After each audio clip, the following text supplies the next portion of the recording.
You ready? Yes, I'm ready. Go. So we're just going to go up to 70 miles an hour, which is the speed limit, and that is 60 there. How's it going, everyone? Today we have got a Tesla Model 3 2024. This is the updated Highland version, and it has been given to us by Tesla themselves.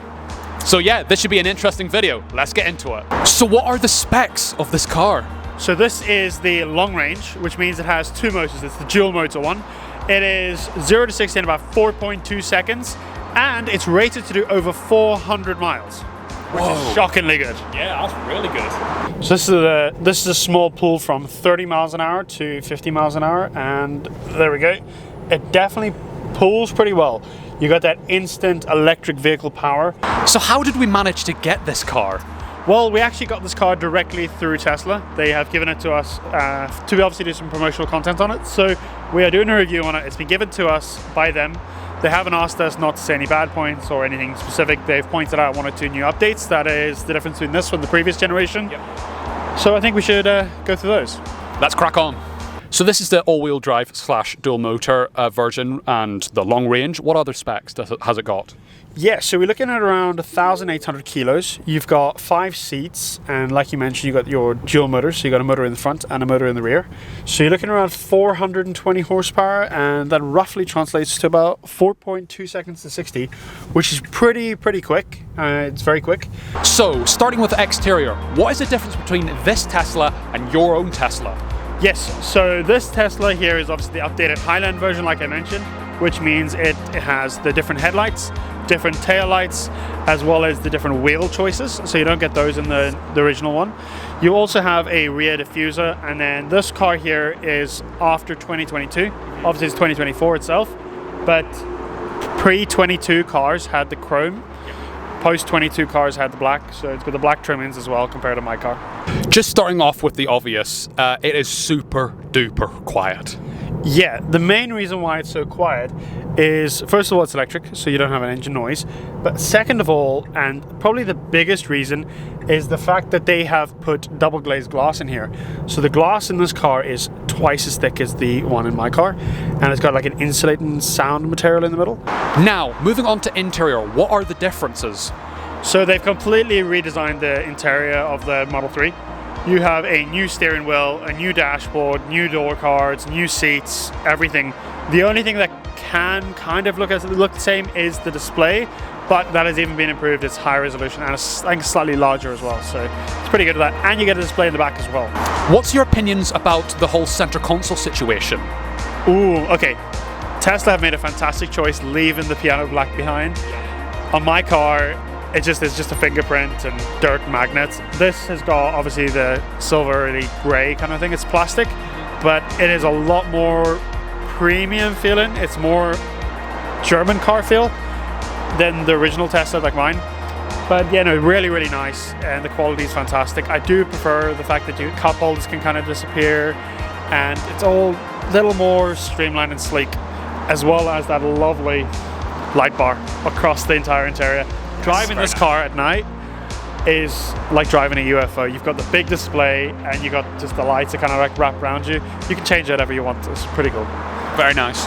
So it's starting to get a bit darker, and now you can kind of see the accent lights just popping a wee bit nicer.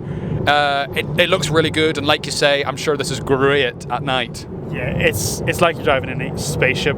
You're in a UFO. You've got the power of everything. You can just literally accelerate away, and you've got the lovely lights. It's like being in a movie.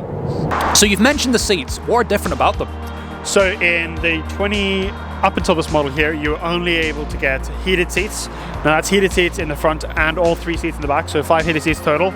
This year you still have 5 heated seats, but they've completely redesigned the seat design, so they're a little more bolstered, as well as they are perforated, which means you can now have a cooling in them. So the front seats have cooling as well as heating, which is pretty cool. No cooling in the back seats, but I mean, it's a driver's car, I guess. And what has changed about the back seats? So the back seats, not too much has changed. The seat design has changed, like I said. You still have your cup holders that drop down as the middle seat. You also have heated seats as well, but you get the lovely display in the back, which you can play video games on while driving, watch Netflix while driving, or YouTube, whatever you want to do. Obviously the driver can't do that there. You can connect to your own music source headphones as well, and you can move the passenger seat, provided there's no one in it, to get a little more legroom, a little more space, make it a bit more comfortable. And you can adjust your vents and heating, of course, as well. This is a prime example of where you want the power. Whoa. 420 horsepower.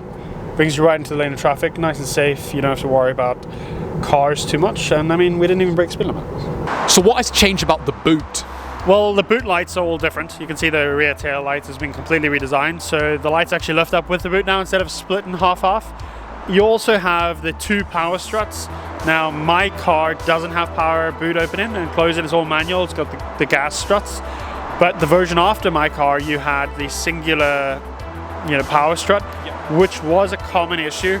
So what was happening is the strut would basically fall off, or like not fall off. That's a very bad term to use. It would come loose, which means you'd end up cracking the rear glass and damaging the bonnet, or the boot, sorry. Where this has got 2 power struts, so a little more reliable. It shouldn't give you that issue of it falling and damaging everything. You can also adjust the height of how much the boot can open and close. So let's say you have a roof rack on here with a surfboard on the back, and you don't want the boot to open all the way up and hit the surfboard. What you can do is you can open it up to a certain point, hold the button for 2 seconds, and it'll set it so it'll only ever open to that height there until you reset it again. And then obviously this is the brand new car. It's only got 250 miles where we collected it. It has the brand new, first aid with all that there, and the mobile charger and a charging cable for your standard EU connections. So this is where Tesla Autopilot really takes it out of the bag. This car has the FSD capability, but in the UK it is limited. So we're currently driving with pretty much enhanced autopilot. That means that the car, we can navigate to where we need to go, and the car will keep lane. It'll also dynamically adjust the car distance in front of us and the speed. So adaptive cruise control effectively. Now, what has changed about the front end of the car? Yes, so you have the new headlight design, which are actually adaptive. So in the previous Model 3s, what you had was the cameras on the top of the windshield would see if a car was coming and basically turn your lights from low beam to high beam. This is a little smarter, so it'll still do that exact same thing if there's a load of traffic, but it'll actually show you slight portions of the road with brights on while cutting the other bits out. As well as they have changed the hinge design on the front bonnet. So before, what you had was just a standard hinge. It would just hinge up and there was nothing fancy or crazy there. You have slight explosives in the front. So it sounds scary, but what it does is there's a piston will basically launch up, pop in the back of the bonnet just to add a bit of a spring effect if you were to hit a pedestrian. So the car believes you're going to hit someone, it'll always try and stop for you. So it's got the automatic smart stop in and all that there for you, but it will pop that there if there is a collision with a pedestrian or something, just to help cushion the blow if someone hits their head on the bonnet. It did those lane changes very well, I will not lie. It did, yeah, it does a fantastic job. I mean, like I said, I've done so many miles in these and never really had any issues. It is more cautious than anything. If a car is ahead of us, it'll slow down, it'll do all that there. And to adjust your speed, I just turn the scroll wheel on the right and that'll set the speed. So I've currently set it to the speed limit of 70 miles an hour. The car will go up to speed and I can adjust the car lengths between cars. So if I set it at 4, it'll keep 4 car lengths between whatever's in front of us. And if they're doing 10 miles an hour, we'll slow down to doing 10 miles an hour. If they come to a full stop, we'll come to a full stop. And if they accelerate away, we'll come to a bit of an acceleration as well. So it's really, really good for traffic and specifically bumper to bumper traffic. What other changes have been made? Well, they've made a couple not so noticeable changes, but pretty impactful changes. Yep. So everything down to this little bit of trim is slightly more aerodynamic, helps a little bit more efficiency. The cameras have all been upgraded, so they're high resolution. And a relatively common issue is, well, not a common issue, it's just a common thing that happens in the previous Model 3s, was on the door pillar. You have the camera that sits behind a piece of glass. You would sometimes get a bit of condensation build up in there. Where now they have obviously the high resolution cameras, as well as a little bit of a heater in there, just to stop any condensation forming, which will help with, obviously making the car's visual senses a little better, specifically in worse weather, specifically the UK and northern climates. So that's pretty nice to see that they're making improvements there. You have the mud flaps, which are now added. Before, you didn't have those there. You could buy them and get them installed aftermarket, but it's nice to see that they got stuff like that coming with the car. And I mean, there's not really much else to improve. I think the speakers and the audio systems got a little bit better, but previous Model 3s were fantastic as is. So this is a prime example of where Autopilot has just slowed down, specifically for the car ahead of us. We are currently doing 46 miles an hour in a 70 zone. If I indicate to go into the right lane, it'll check to make sure the right lane is clear. And as you can see, my feet are not on the pedals and the car will just accelerate away up to 70 miles an hour. Now, on sharp corners, like the corner we come up to, it probably will slow down just to be extra cautious, and that just kind of just determines on how safe the car is. Do you think there are any changes that have hindered the car in any way? Ooh, I think one comes to mind. That is the gears, and then also the indicators. If you have the previous Model 3 or pretty much any car in the world besides maybe a Ferrari, your indicators on a stalk, and same as your gear shift, it's either a physical gear shift or it's a stalk like in the Mercs and like in the previous Model 3s. This has all been done away with now. So now you have all your controls on your steering wheel, your indicators, your flash, your wipers, your cruise control, your volume. There's a lot of things on the steering wheel. Once you're used to it, it's pretty okay. I wouldn't say it's revolutionary. You'll definitely get used to it and it'll just become a way of life. But I personally prefer the fact that I don't drive this every day, in the sense, obviously this isn't my car, but I drive a variety of different cars for work, and it's kind of weird going to like indicate to change lane and it's like, oh, where is it? Oh, there it is. Yeah. So I mean, if you're driving more than one car and you work or whatever it is, it can be a little bit of a mess around in your head. So one thing too though is, because there's no indicator stalk in this car, you kind of have to pre-indicate before you get somewhere. You can't get there and then indicate. So I mean, that's kind of helping with the good habits of indicating before you do something, but it is a little tricky. Like, we were at a roundabout and I had the steering wheel on lock and I was trying to go left, and which was the right one to press, because it's all inverted and you have to kind of think about it, which it's okay, but it's not ideal. So if you were to buy one of these right now, how much would it cost? Just the standard long range, very similar to this year without the Autopilot. It's just standard, straight from the factory. You're looking at £49,990. But there is other options as well. You have the standard range, which is £39,990, and the performance, which is £59,990. But it gets you down to 2.9 seconds to 60, so 1.3 seconds faster, and a higher top speed as well. So I mean, there's that there. You have a whole lot of different choices. You can do different colors, you can do different Autopilot systems, different wheels, and you can go for the white interior if you want as well. But I mean, those are all options you can spec the car with that cost a little more money, but I mean, options nonetheless. So this is a prime reason of why you want a bit of horsepower. There we go, just a little bit of power. We can overtake really nice and safely, and you don't have to worry about anything. So what is the difference between this, a standard, and a performance? Yes, so a standard, you're looking around 5.8 seconds to 60. It's obviously rear wheel drive, and you can get about 318 miles of range. That's what obviously they say you can. This, you can go to 4.2 seconds to 60. Obviously you got four wheel drive, and you can do up to 390 to around 420 miles depending on your wheel choices. With the performance, you're looking at about 2.9 seconds to 60 and around 330 miles. So if you're looking for something that's going to go long distance, this is the one to choose, no doubt about it. It's the more efficient one. The wheels are just more efficient and you have a better range. If you want something that's not going to be as expensive, you don't really care about the acceleration, but you want the Autopilot, all that there, go for standard range. I mean, 300 miles, that's quite a lot of mileage to do in one trip anyway. And I believe you can do 176 miles worth of charge in roughly about 15 minutes. So stopping at a petrol station, getting a cup of coffee. I mean, we did that earlier today. We stopped with a 15%. We were in there for 11 minutes and went from 15 to 45%. And I mean, just shows you these things charge incredibly rapidly and incredibly fast. And that's not even at a Tesla supercharger, that's just at a BP pulse. Yep. So there's another important thing as well. I'll mention that in the end.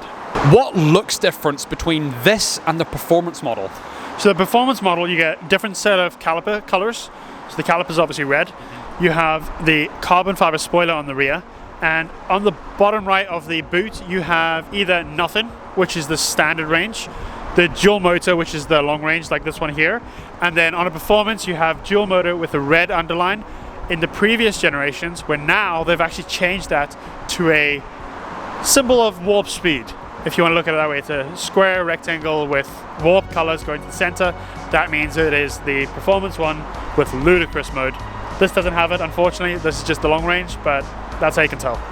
So, if I remember correctly, the top speed for the performance is 162. What's the top speed for this? Yeah, so they've actually mixed up the top speeds of cars, a lot of the Teslas these days. The 2019 to 2021 Model 3s were 162 top end on the performance. I think the new ones are around 140 miles an hour top end. This is topping out at 124 miles an hour. So, I mean, more than you'll ever need legally to use on the road. So there's nothing really to worry about that there. You've got the range. You can do over 400 miles. It's not anything you'd probably do in one trip. I mean, if you are doing that in one trip, hats off to you, because that's a lot of driving. And you can charge this here, I think it's 170 miles in around 15 minutes. So there's a lot of, driving you can do with a very, very short break. Yeah. What are some notable safety changes? So they made two major improvements. The first one is on all four doors of the car. There is now a bar right at the bottom, which when you shut the door, it basically goes into the sill of the car, or the whatever you want to call it there. And that is to help improve side impact safety. So imagine you drive down the road, you go through a red light, or you're driving through a green light and someone hits you from the side. They've you obviously skipped the lights. This will help you with the side impacts. It'll stop the door from folding in as much, making it a little stronger and safer for everyone involved. Then the second one they've also improved is, in the previous generation, there was no emergency door release on the rear seats. So if you had the rear doors, you only have the electric button to release the doors, unlike in the front where you have a lever. Now in this here, in the door cards, there's a little bit of plastic or fiber or cardboard or whatever it is that you lift up, and you pull the yellow lever or yellow string, and that'll release the doors manually. So obviously that is not something to do all the time, as it can damage the trimmings on the car. But in an emergency, in an accident, you should be safer if you hit inside. And if the car ever does lose power for whatever reason, it's very unlikely, but there is the emergency door release on all four doors, which is a great safety improvement. One thing I have forgotten to mention that's just come to my mind is the fact that this generation of car has no ultrasonic sensors. The first generation of Model 3 had the little parking sensors or ultrasonic sensors dotted around the front bumper and the rear bumper. That was obviously to help for parking and summon mode specifically. This car purely relies on cameras, so that's a big change there. One other change is the placement of where you start the car. You put your little key fob on the wireless charger on the driver's side. So if you're in the UK, the right-hand side, right-hand driver's side. If you're in the US, left-hand side. So that's where you start the car, and you get the benefit of two wireless chargers. You don't have to wire the cables in. Major improvement. Much better. So I'm noticing there seems to be wee lights that come on to tell you that you've got someone on your left or your right. Yes, so previously in a Tesla, or in the previous generation Teslas, you have a three-dimensional display here that shows you all the cars around you, like a visual display. But to help improve your awareness, instead of having lights on the actual wing mirrors itself, in your speaker on the door, right next to your wing mirrors, you can actually see there's a little red dot that comes up whenever there is a car in your blind spot. And I mean, for example, I'm going to put the indicator on, and you can see here that it shows me that it's red, and that's to also indicate that there is also a blind spot there. So there's a lot of different ways of knowing that it's clear, it's not clear. But it's nice that there's just another, just in case you've missed the other two, there's a third option to look up. So what was that thing you were going to mention? So one of the main benefits of having a Tesla is their charging infrastructure. It is fantastic, and it is really, really well integrated into the car. If you're gonna, let's say, plan a trip from Belfast to Dublin, and back, and then back to run out of your battery, there is built in the car. It'll tell you where you need to stop, at which supercharger, how long it's going to take you to charge. So let's say you're going to need 15 miles. It'll tell you to stop in for 2 minutes and plug in. As well as the benefit of having the Tesla's really cheap price to charge. If you go to just a normal charger, specifically a rapid or ultra fast charger, you're going to pay a lot more than what you will at a Tesla supercharger. So the benefit of it is, I mean, you get cheaper charging costs, and it's really well integrated into the car. As well as, I mean, the Tesla infrastructure kind of just works. I've been to BP Pulses, I've been to ESB, Northern Irish or UK public charging network, and you will be surprised. There is a good few that don't work or they're having issues. I have not been to a single Tesla charger in the UK that hasn't worked perfectly, flawlessly, and been perfectly integrated into the car. It even tells you how many spaces of charge spots there are available and how busy it generally is before you even get there. So it is really well set up. So Sean picked this car up at exactly 24 hours. So how has it been for those 24 hours? It has been very good. I drive a Tesla as a daily, and I mean, there's not that much difference from me personally, besides the interior and obviously the styling. But the car is very good. It's performed really well, and I've been really honestly surprised at how good the battery is. I've never driven a long range one before, but I'm slowly coming around to the indicator stalk and missing, but yeah, it's interesting. It is interesting. I like it. And do you think the hype about the whole charging infrastructure is actually as bad as people say? Honestly, it's not bad at all. Basically, if you have one of these here and you can charge at the house or the work or whatever it is, you pretty much get into the car every single day with 80% battery, or depending on the model, some of them can go up to 100% without damaging the battery. But you get into the car with 80% battery every day.